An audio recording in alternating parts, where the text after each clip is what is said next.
Hello and welcome back to Watching Brief on what appears to be the second time in a couple of weeks, an emergency push button smash glass record episode special type situation. I'm joined as ever by my co-host Mr. Andy Brockman, and between you and me, folks, he really wanted to talk about this today because we have a Parthenon marble story which has led to, well, it's becoming vanishingly difficult to have any sense of dignity as someone living on this island with regards to that topic. It's just astonishing what happened this week with the British PM and the Greek Prime Minister as well. What do you make of it, Andy? Having picked myself up off the floor where I've been rolling around laughing my arse off, as the phrase goes. Look, the reason we press the emergency button is that the Parthenon marbles became on Tuesday all of a sudden front page news, leading all the news bulletins out of absolutely nowhere, and the story has now gone viral and it's now gone international because cut to the chase. The Greek Prime Minister, who is a Conservative politician and ought to be a political soulmate of Rishi Sunak, leader of the Conservative Party and the current British Prime Minister, Kyriakos Mitsotakis, was on a high-level visit to London, which meant meeting ministers, having discussions about really serious issues like immigration, the situation in Gaza, refugees, and so on. International economic issues. International economic issues, UK relations with the EU. There is a shopping list of things that Sunak and Mitsotakis would be talking about if this was a normal visit. And the highlight of a visit, Prime Minister to Prime Minister, is a face-to-face meeting where those issues that have been thrashed out in advance by their staff are discussed, and then there's usually a joint press conference, a press statements issued and so on, and everyone thinks that politics has been advanced by a sensible process. I thought you were going to say by a centimetre then. But that's more, but the thing is, that's more or less what we're talking about, isn't it? It's a formality, and it's just a statement of we have met and we discussed certain things. Yeah, we agreed to work. We agreed to work on reducing immigration by small boats. That's a thing they've both got in common. Yeah, right? Yeah. This was meant to happen on Tuesday morning, as we're recording. So it would have been the 28th of November. Yeah. What actually happened was late on the Monday night, it became clear from Downing Street that Rishi Sunak was cancelling the meeting.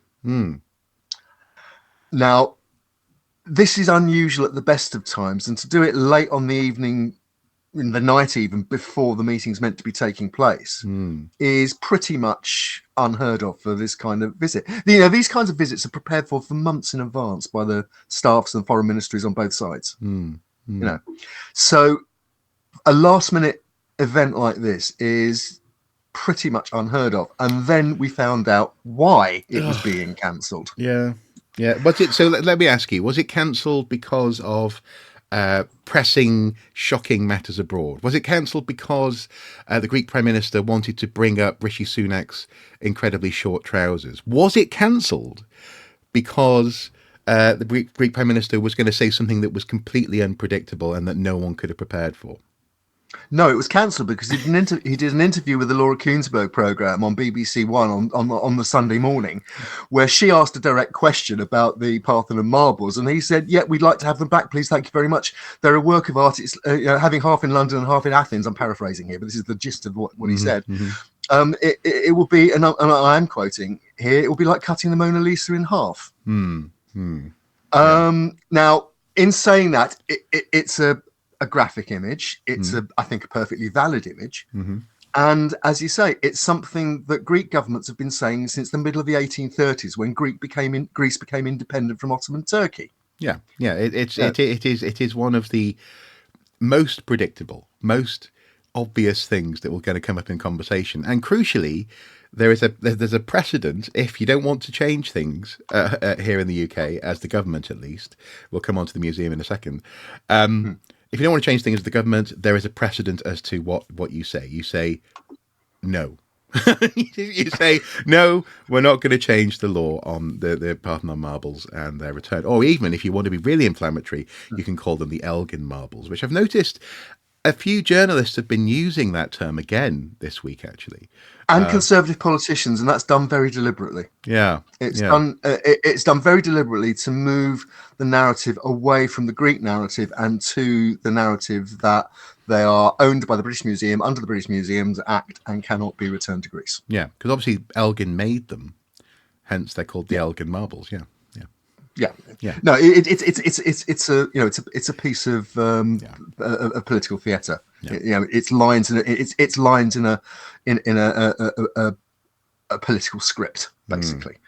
Now, when this story broke on the Tuesday morning, it went basically it was picked up by the morning news shows, including the Nick Ferrari phone in on LBC, leading Britain's conversation as the station bills itself as it's part of the global it's talk network radio. Of it's talk radio. Yeah. It's owned by Global, very large company, has an increasingly big reach both on radio, digital, and platforms like YouTube. And Nick Ferrari's is the regular morning phone in. He's broadly speaking a sort of right of centre tabloid journalist by background, very capable. And you might normally expect to side more or less with the government. He's seen as friendly forces. He's the show where ministers do turn up to be asked questions, whereas they wouldn't turn up, for example, on the James O'Brien show, which follows him. Yeah. And in that sense, I think a lot of people wouldn't describe him as right of centre. I think they'd describe him as further right than that. But well, I'm trying to be even-handed here, and basically as the discussion of the issue of the marbles and the cancellation of the meeting went on, Mr. Ferrari said after one particular caller put the Greek point of view and that there was a big question over how the marbles had ended up in London, and that there was now a strong case that they go to the new, apparently, very fine Parthenon Museum in Athens, where they could rejoin the parts of the Parthenon friezes that remained in Greece. And as Mr. Mitsotakis argued, the whole thing could be seen like like the Mona Lisa, as it was intended to be, or at least the surviving, how it survived, but as it was intended to be as an entity, by the people who created it. Mr. Ferrari, who, as I said, would normally be expected to be at least sympathetic towards the government, said at one point, "I'm coming round to the Greek way of seeing this," or words to that effect. Now, if that's happening, the Greek school of thought, and if that is happening, you think Mr. Sunak, at this point, Mr. Sunak's press people in Downing Street are probably burying their face in their hands. Because it has now taken over the entire news agenda, and normally broadly sympathetic forces, are not seeing the government's line. No, and I think what this boils down to is broadly speaking, the British public either don't see it as an issue, that is to say they don't know this is a problem, or if they do know it's a problem, they broadly speaking think that the marbles should probably be returned back to Greece in some form, some fashion.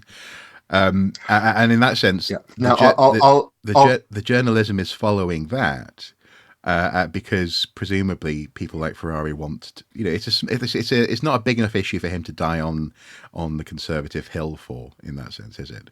So the tectonic plates have moved, and the tectonic plates have moved, and the tectonic plates are actually moving visibly in the course of Tuesday morning, because what is happening is people are increasingly saying, wait a minute, what is the Prime Minister doing cancelling a bilateral with a fellow head of government from a friendly government, a fellow member of NATO. Yep. And why has this been done? Why has this been done? And every day around the middle of the day, there's what's called the lobby briefing. And that is when lobby journalists who are specialists in covering political events at Westminster, they have special passes, are briefed by what's normally called the Prime Minister's spokesperson, who is normally not named.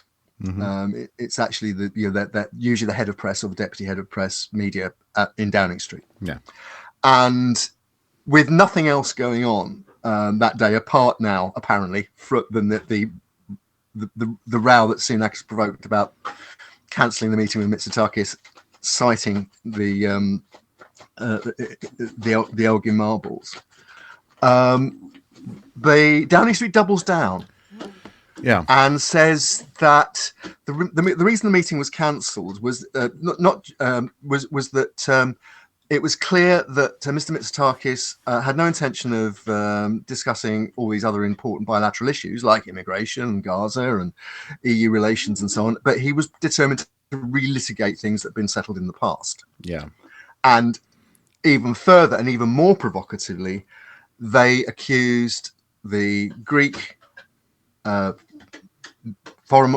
Greek Prime Minister, his office, of reneging on a deal not to raise the issue of the Elgin marbles, Parthenon marbles, Parthenon friezes in public during the visit. Yeah, which the Greeks immediately denied, and it's still not clear whether there was any kind of agreement, explicit or tacit. But basically, what the lobby briefing did, far from calm things down and try and smooth relations out, it actually only made things worse. And the other thing that made things even worse was it emerged that instead of a meeting with Sunak, Mr. Mitsotakis was offered a meeting with his deputy, Oliver Dowden. Yeah. Now, Oliver Dowden is he's a Conservative Party apparatchik. He's a lawyer by background, but he was briefly culture minister under Boris Johnson. He is a culture war warrior. He's the person that called this unminuted, unpublicized meeting with heads of historical organisations, Historic England, museums, and so on, to push the government's line on, for example, statues. Yeah. So, and this was long before the Retain Explain actual guidance was published. It was basically a private meeting that no one really actually publicised the contents of either, which was a shame. No. But in that sense, but people we know that people who attended were under strict instructions not to discuss what had been discussed. Yeah, and they agreed to it for some reason. Yeah. But in that sense, we know that we know what side of the bread his butter is on. He definitely is not going to be remotely sympathetic to this. And also to have a meeting with the Prime Minister cancelled and to be offered the deputy instead, when you are a fellow head of government, is diplomatically it's almost a middle finger. Yeah. It was being offered to be refused, I think. Yeah, and in that sense, you can clearly hear that Loki agrees. It's just woeful behaviour from the Prime Minister. Yes. So, what does this mean? In so much as, in that sense, it would have been, one would think, quite an easy Conservative small c or indeed big C victory for our Prime Minister to be seen in a press conference saying, "I have reiterated that the law will not change." Yeah. But for some reason he ran away from this, and he's been described as petulant, a coward on this issue, and seemingly, I suppose at best, possibly just disinterested in what is probably one of the most obvious. It's as obvious as every single time the US president comes here, someone has to mention the so-called special relationship. Yes. It's as clear as the nose on that political face that this topic is going to come up, and it's astonishing that it wasn't handled well. I mean, did anyone in the British establishment handle this well? Well, this brings me on to perhaps the highlight of the week, which was the See what I did weekly there? Prime Minister. I set them up. It's almost as if you've been setting me up with lines you were going to feed me. Yep, just little morsels. Right. Okay. Wednesday lunchtime. Now, if the lobby briefing is something that happens every day, every weekday at Westminster, Prime Minister's Questions happens once a week on a Wednesday. Happens at midday, and it's half an hour, nominally half an hour, when any MP who gets called by the Speaker can ask the Prime Minister a question on any subject. And as part of the ritual of PMQs, which is covered extensively, it's shown live on television, in the news programmes, and it's covered by the press journals and so on. The Leader of the Opposition, currently Keir Starmer, Leader of the Labour Party, gets to ask 6 questions. They can be about individual subjects, or what usually happens, the Leader of the Opposition tries to create a narrative. Yeah. And the ritual is that, so to say, Starmer gets 6 questions and the Prime Minister gets the last word. And it's a bit gladiatorial. And it can also make the set the mood really in Parliament, certainly even for the rest of the day, and possibly, as we'll see, for longer. We can discuss this in a minute. But basically, Starmer stood up, and the first of his 6 questions, and I'm going to quote directly from Hansard here, and that's the official record of what is said in Parliament. Starmer stood up and said, quote, "In an effort to hide from his failures, the Prime Minister spent this week arguing about an ancient relic that only a tiny minority of the British public have any interest in. But that's enough about the Tory party." Oh, it's a gone. And it carries on in that vein. Yeah. He said, and again, what he does really cleverly, he and his speechwriters and his press advisors, they tie immigration, which is currently the government's main hot button issue, which it wants to build its entire public strategy around. Yeah, if they made a Toy Story doll of Rishi Sunak and he had a pull string, that pull string would just make him say, "Stop the boats, stop the boats, stop the boats." Yeah. It's the number one priority. Stop the boats. Yeah, so. Yeah. Yeah. And he ties it to the Elgin Marble story. So Starmer continued, "In 2019, they all promised the country that they will control immigration, saying, quote, numbers will come down and the British people will be in control. How's it going?" Sunak answered on migration. He didn't mention the Parthenon marbles in his first answer. So he listed what he said was the government's achievements in reducing immigration to the UK, legal and illegal. To which Keir Starmer responded, "Never mind the British Museum, it's the Prime Minister who's obviously lost his marbles." Obvious joke, but by this time the government benches are looking really uncomfortable, and particularly the front bench, where the ministers sit alongside Sunak. And it got worse. Well, can I just ask it at this juncture, why would they be looking uncomfortable? Is it because this notion of what is statesmanship and what is actually the responsibility of the head of state is being laid bare as having been completely avoided here? Is that it, or is it the issue of the marbles, or is it the issue of migration? Is it all of these things at once, do you think? It is all of the things at once, but it's particularly pertinent because Sunak is increasingly seen, I think, as a weak Prime Minister, not in full control of his cabinet, not in full control, certainly not in full control of his parliamentary party. And basically as somebody who hasn't been in Parliament for very long, had a very rapid promotion through the ranks to First Chancellor and now Prime Minister, albeit never confirmed by a vote. And he was the last person standing when Liz Truss self-immolated. or at least Truss's administration self-immolated over the budget of autumn, well, the first budget of autumn 2022. And it's now becoming clear to many people he's actually just not very good at it. I see. So and it's that sense that the wheels are falling off everywhere they look. Something's broken. Exactly. Yeah. Okay. Exactly. And Starmer again really punched that bruise because after he made the joke about losing his marbles, he continued. The Greek Prime Minister came to London to meet him, a fellow NATO member, an economic ally, and one of our most important partners in tackling illegal immigration. Instead of using that meeting to discuss those serious issues, the Prime Minister tried to humiliate him and cancelled at the last minute. Why such small politics, Prime Minister?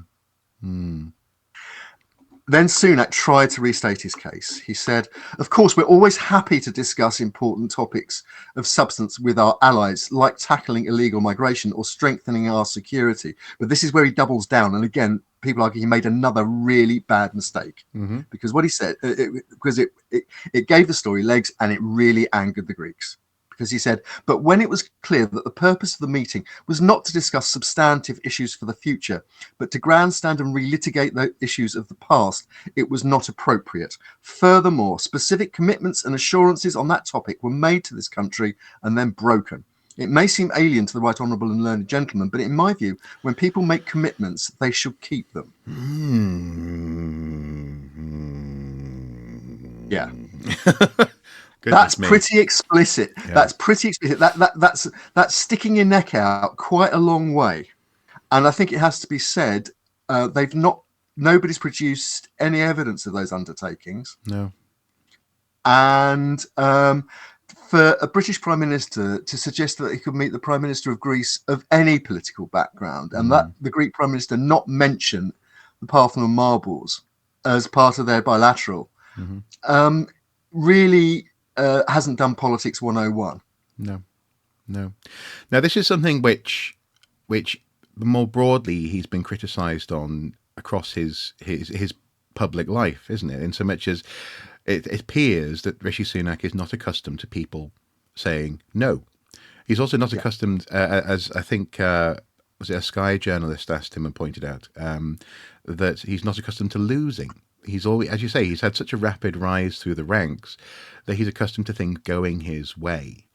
And yes, despite that, he also portrays himself as a very cool sort of, tech bro, worshipping at the feet of Elon Musk fanboy, who talks about the need. He wishes people were more open to failing. In, for example, in that sort of American strategy of having no fear of bankruptcy for your company because your next company may well win. He says that, ironically, in this instance, because he seems to have a total fear of failure, but also he says that during a cost of living crisis, when he is one of the wealthiest people in the country, he's wealthier than, for example, the monarch is. He just appears to have no legs to stand on, and presumably. I mean, presumably the Greeks see that. But did we have any response at all from the Greek delegation or the Prime Minister himself?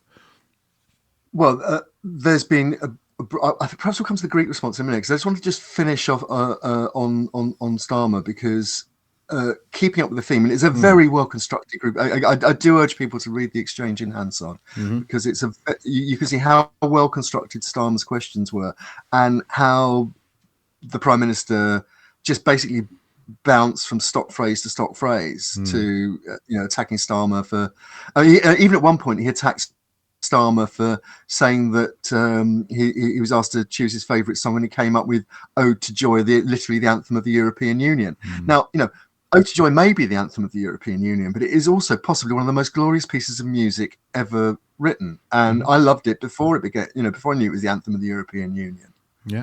So it's just this, and again, people argue that shows a kind of pettiness.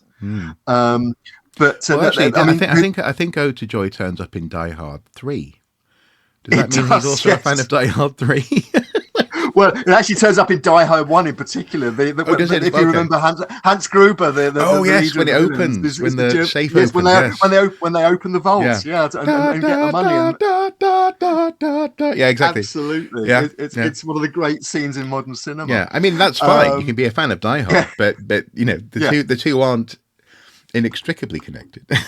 No, and to treat this with get back to treating this issue with the seriousness and Mr. Sunak's stance of the series, it deserves. The possibly the most stinging comment that Starmer made, and again, this was, you could visibly see when the camera was on, you could visibly see the rictus fixed expressions on the Conservative front bench, because Starmer made the statesman-like response. He said, and I quote, "I discussed the economy, security and immigration with the Greek Prime Minister. I also told him we'd not changed the law regarding the marbles. It's not that difficult." That's basically saying... He even lent across, didn't he? He said it's not that difficult. You know, it was kind of like a... Absolutely. Yeah. And again, this must have been playing on Sunak's mind, because a picture was released of Mr. Starmer meeting Mr. Mitsotakis, looking like heads of state, heads of government meeting each other at an international conference. Yeah. And that plays to the suggestion, to an expectation. I mean, at the end of the week, after all this has gone on, the Conservative Party is down another 2 points in the opinion polls at least. And so if this was meant to play to Mr. Sunak's base, to use that American term, the core voters who are interested in culture war issues and so on, it ain't worked, or at least it hasn't visibly worked yet. No. Well, the thing is, if you don't want to be outshone by the leader of your opposition in government, then take the bloody meeting. Like, meet with the guy, do your job, he says, short of swearing, because we're about to use a swear word, I think, aren't we? We are, yes. One of YouTube's allotted swear words. So what happened then from the Greek perspective then, if not the delegation? Yeah. Okay. The Greeks appear not to have issued any particular running commentary in the same way as was happening on the UK side. Do you know why? Because they don't have to. They don't have to. No. Our Prime Minister has stepped in such a massive pile of dog poo. Like, he's just scraping it around now, and they just have to sit there and be quiet. But anyway, go on. Yeah. Okay. At this point, Sunak's being criticised by, for example, Conservative MP Alicia Kearns, who's the chair of the Foreign Affairs Committee, the committee of MPs that looks at foreign affairs. She said, "I struggle to understand why the decision was made. It does feel difficult to believe this was on the basis of the Elgin marbles, that the meeting was cancelled with a NATO ally with whom we have an important relationship." William Hague, former Foreign Secretary, former leader of the Conservative Party, generally reckoned to be a friend and even mentor of Sunak, said it's not a great advert for diplomacy all round, actually. No. I think it was the Tuesday morning, new Foreign Secretary David Cameron, again, generally recognised he was on the Remain side in the Brexit referendum, an internationalist. He'll take money from anyone, and not now, obviously, now that he's Foreign Secretary. Oh, of course. But an ex-politician has to earn a living, so getting vast amounts of money from China is perfectly reasonable. But no, Cameron, Foreign Secretary, carrying the weight of the nation's foreign policy on his shoulders at a NATO meeting that morning, apparently had to go around trying to build bridges, mend fences with the Greek delegation at NATO. This stuff has consequences, and with an idea, an unnamed European official was quoted in the Guardian as saying basically that they couldn't understand what was going on. Quote, if you want to be global Britain, open to the world, based on international values and diplomacy, you don't just stop talking to friends because of an issue that's been around for 200 years. Not engaging is a problem. So and it's about to get worse. Well, just before we get that particular little bit of Greek yogurt there, we have reactions. Just looking at headlines. So Politico.eu, Sunak's Greek hissy fit won't stop marbles deal, says British Museum's George Osborne. That was 20 hours ago.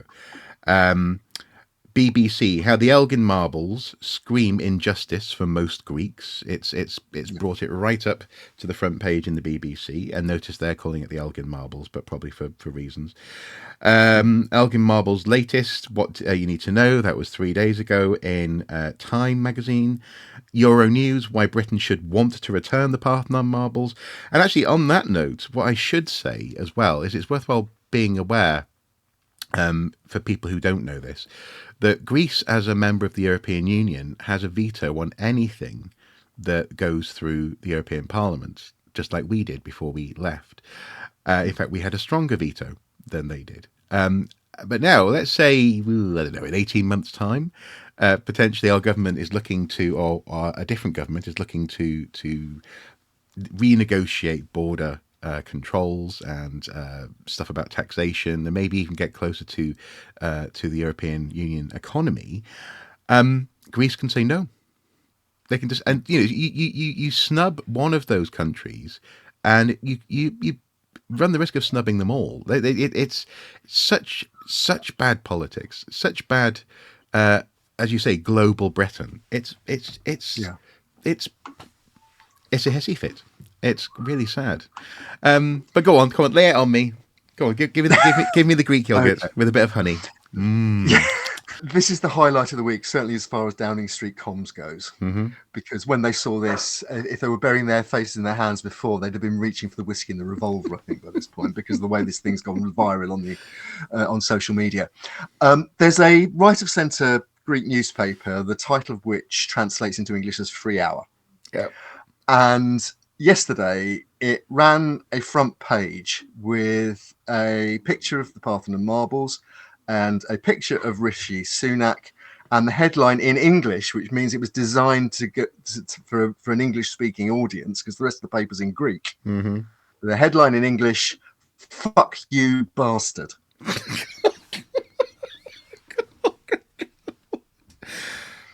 And then, sorry. And then it added, and then it explained the headline by saying, and I'm quoting here in the English translation: "This is the only way to answer the insult by the mouse-faced Prime Minister of England and mouthpiece of Goldman Sachs to the greatness of ancient Greek culture." I mean, it's not often that happens, that you have a head of state being told to fuck off. Like, so when will we be finally packaging the Elgin marbles? Then will it be next week for international transit? Or it's interesting. I mean, the consensus among the commentariat appears to be that this has been such an appalling mistake, compounded by further mistakes, that Britain's political case has, in public, internationally, has just been completely undermined. Yeah, and of course we need to remember, of course, earlier this year, the story about a senior curator at the British Museum selling stuff on eBay. That hasn't helped. That's also been brought up in this context. It has. Yeah, it has. I mean, to be frank, though, in strictly political and legal terms in the UK at the moment, because that story has fallen away from the headlines somewhat. It's relevant, but it's not critical. No. What's critical is, as I say, quite how badly Sunak miscalculated, for whatever reasons he did it, and probably just for he's got a record now in doing things to please a relatively small 40, 50 or so right of centre, very right wing backbenchers, Mm-hmm. Mm-hmm. who and as part of the culture war. Now, and then the other thing, again, why make this a hill to die on when legally, yes, the British Museums Act prevents the British Museum handing the marbles back over Mm-hmm. Mm-hmm. permanently, assigning title to Greece. Mm-hmm. But what it doesn't do, and what the government can't do, is stop a bilateral deal between a Greek museum and the British Museum, or the Greek government and the British Museum, for a, quote, loan. And that's what George Osborne has been trailing for months now. And people like Ed Vaizey and other people who want to see a solution. Both of those, George Osborne and Ed Vaizey, conservative politicians. Yeah. Yeah. Sunak's own party. Sunak is not even can't even carry a majority in his own party on this. No.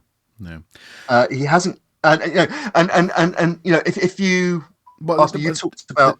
I mean, the thing is, to be absolutely blunt, he's trying to please people, either people he knows in Parliament or people who he imagine lives, for example, up here in the northeast of England, who, were he not a prime minister, and let's say he was just wearing a T-shirt and shorts on the street, they wouldn't give him the time of day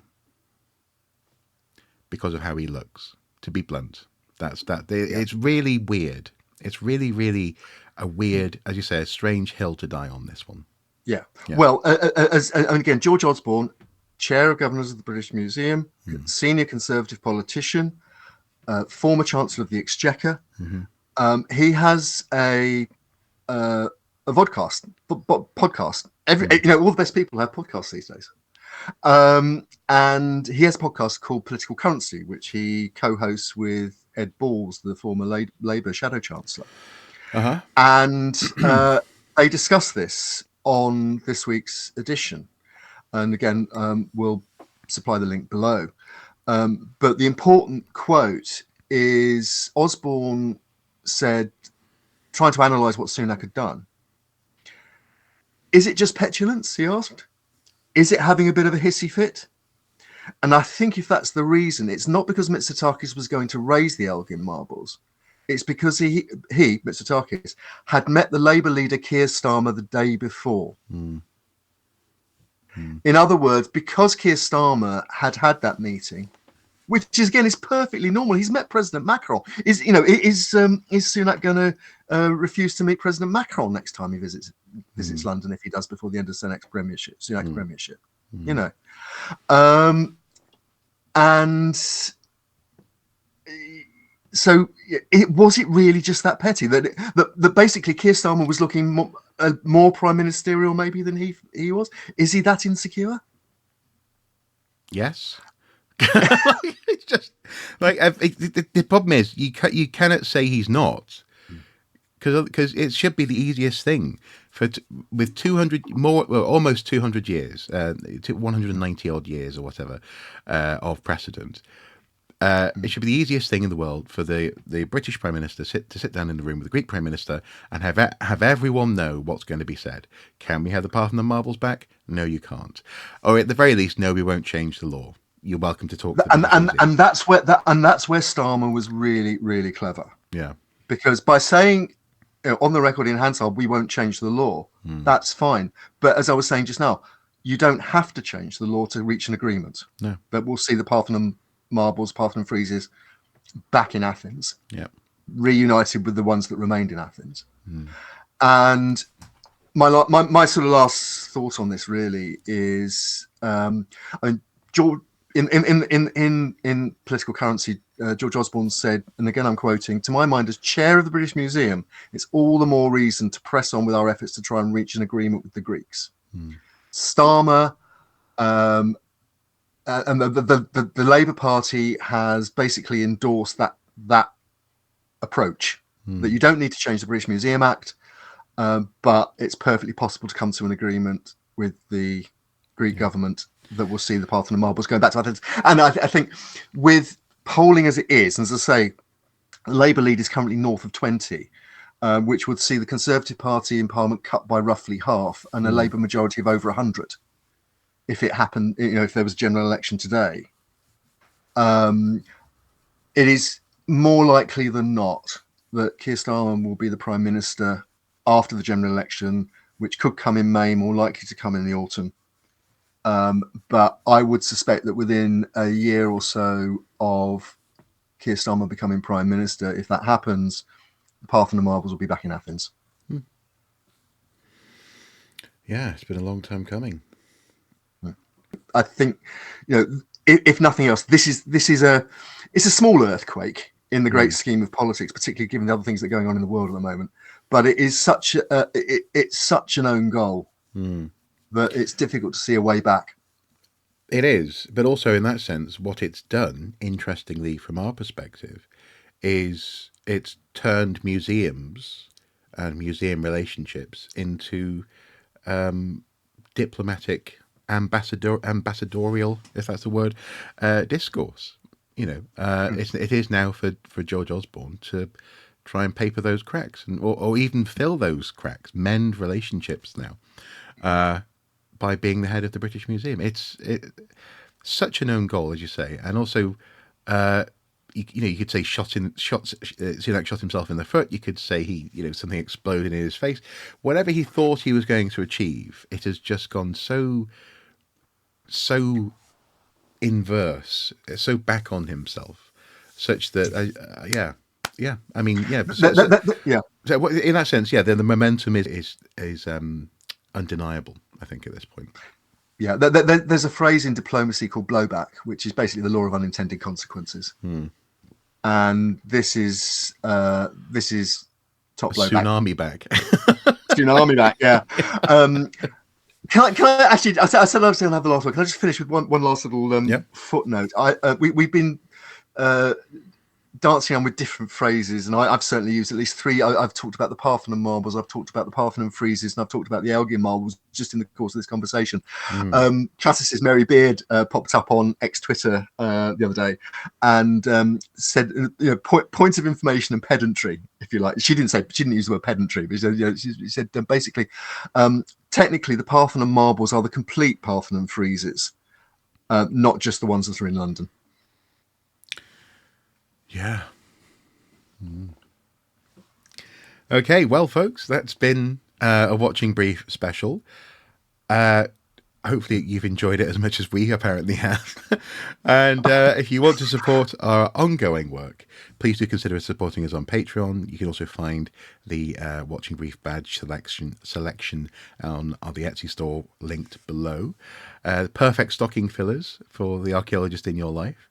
Not that I'm trying to sort of do a Jedi mind trick there. You will buy the badges. But you looked as though you wanted to comment there, Andy. Have you enjoyed yourself?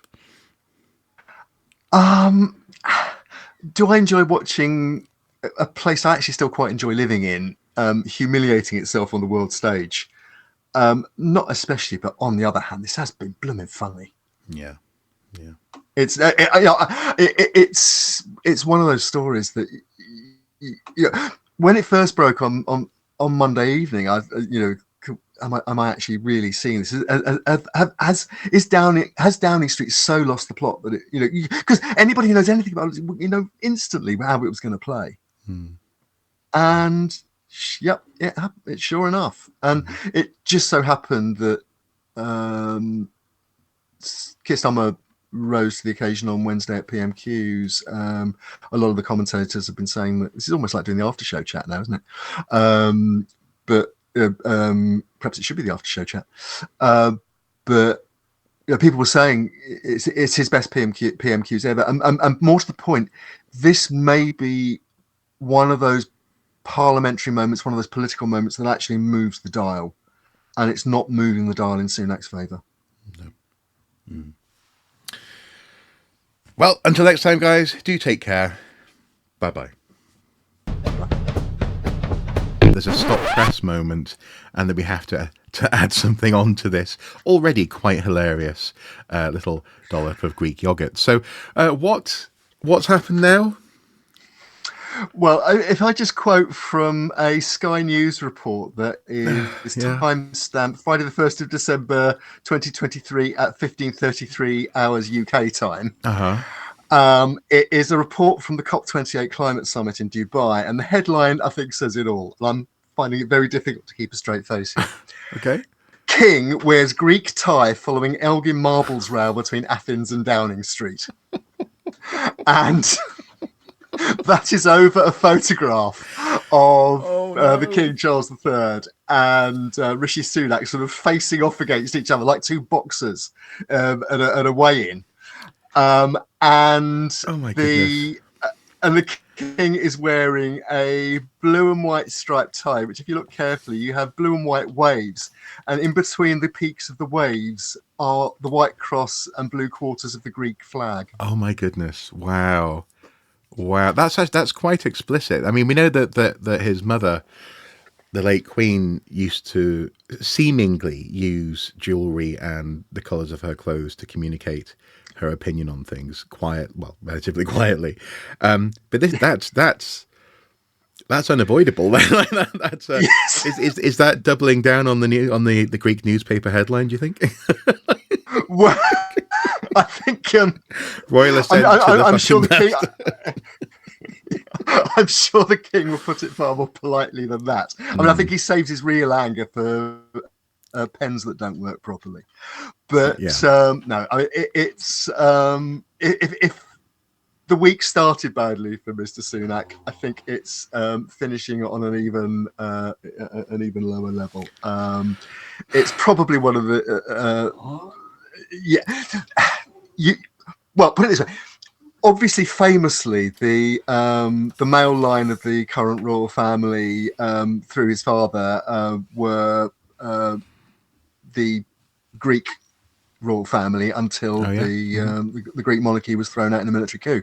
Yeah. So he's the king has skin in the game, shall we say? Yeah. But quite and could. And also remembering he trained at Cambridge as an archaeologist and anthropologist.